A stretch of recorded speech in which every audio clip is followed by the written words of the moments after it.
Hi guys, Tony Campbell here, the Property QS. So thanks for watching the previous video. If you haven't yet, go back and watch it, where I talked you through our standard work breakdown structure. So the next thing I'm going to talk to you about today is our standard specification for a buy-to-let project. This is kind of a very similar specification, or the specification that we've installed in most of the buy-to-let refurbishments that we've done to date. And you can get access to this specification as part of our online course program. All of our students get access to this. So you can just use it to replicate on your next project. But anyway, so the specification is basically saying exactly what you want from the project. It's the detail that underpins the equipment and materials that are going to be used in your next refurbishment.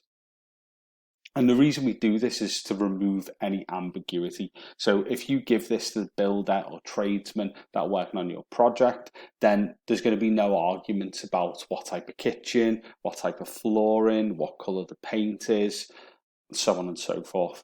And it also allows you to, if you remember back to when we talked about the project objective, it allows you to match what your target market and target demographic will actually want to what you're installing in the project. So, for example, if your target market is a working class family, the likelihood is you're going to want to put a bath in the property with maybe a shower over. So then they've got the option, because kids obviously prefer a bath to a shower. And then if you've got if you've got a flat and you're targeting a professional young couple potentially, then you might be looking at more of a walk-in shower with a big rain head, because they're maybe less likely to want a bath. Although what I would say is, to determine these things, you're probably best speaking to a local letting agent and ask them what your target demographic actually wants from a property, because they'll be able to advise you better.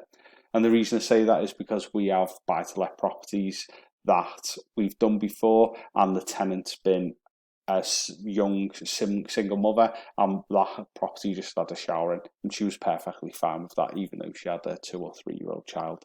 Likewise, my own children like the shower just as much as they like the bath. So, as I said, ask a local letting agent for the detail. Anyway, let's talk about the specification, because that's what you're here for. So as I said, this is a standard buy-to-let specification. What we do is we use the WBS as the backbone of this document. So you can see we link back to the WBS. We've got them all on the drop down here that you can pick from. So first of all, the internal doors, the room it's going in. So this is obviously going to go in all rooms in the property. The item descriptions, the internal doors. Specifications, a smooth molded door from Howdens or similar. So you're not saying necessarily it has to be Howdens there. And you want something that's colonial. And then what we do is we take the link to that document as well here, so that whoever it is can just click this link and this door will pop up. And then likewise, basically, we just go through every single item that we want in the property and put that amount of detail in here. So next one, internal floor finishes for the kitchen, utility and bathroom. If you've got a utility, that is. This project did have a utility, so if you have, you can keep that in. If not, you can just delete that like this. It can just be kitchen and bathroom. The flooring, we want vinyl flooring on the floor in grey, and then we've put a link here to this flooring superstore, Wiltshire or similar, iron tiles or similar. So this is basically saying to the builder or whoever is reading this that we've been on Flooring Superstore, we like this Wiltshire and we like the colour iron tiles, but you know, it can be something similar to that. So what that's saying to the builder is that it can be this item that we specified, or they could find something from their local supplier which looks like this and get approval from us to use it. Again, carrying on, we've got the kitchen. So we split the kitchen up. We've got kitchen units. So we want ready assembled matte midnight handleless kitchen unit. So this tells them all the information they need when they buy it from Magnet, that they're looking for the ready assembled one, not the flat pack one. We give them the colour, and it's handleless because we've specified Magnet and Lunar. But what we're saying is it doesn't have to be Magnet. They could go to Howden's and get something very similar as long as it meets the same desired specification. And again, we've just got the links here so nobody can get confused. They can actually physically see the product online and buy it online if they can as well.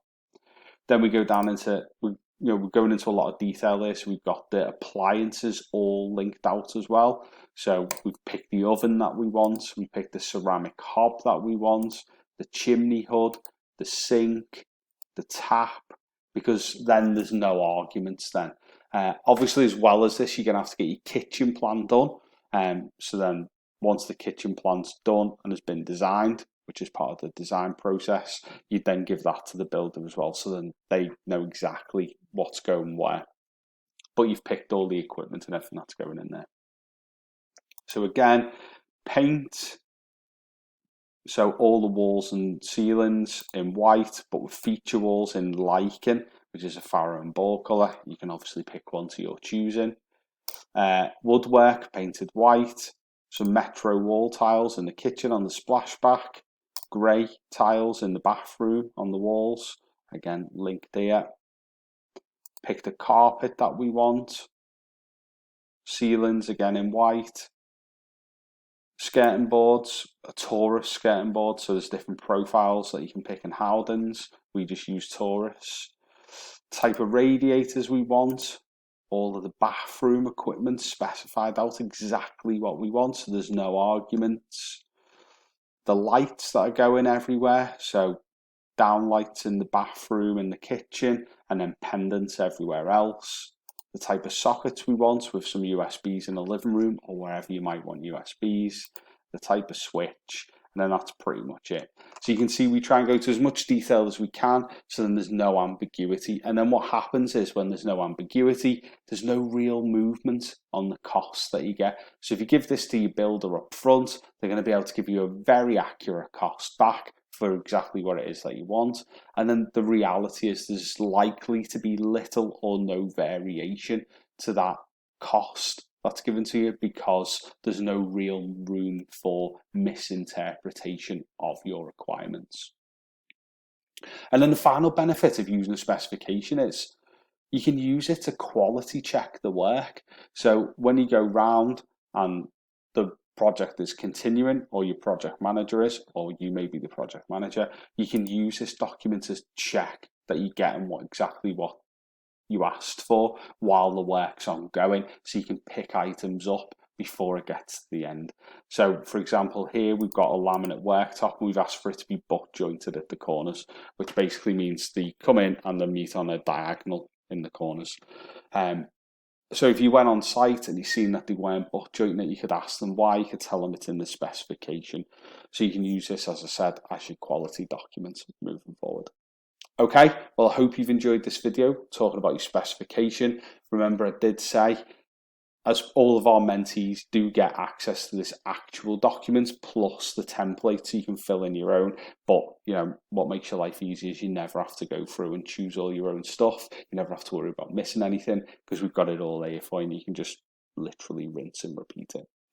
Well, stay tuned for the next video, which will be coming in a day or two, where I'm going to be talking you through the schedule of works, which, as I mentioned last time, is where all this information actually culminates into one document, and that's a document you're going to be asking your builders to price. So it's vitally important, and like this, it forms part of the contract. So it's a contractual document as well.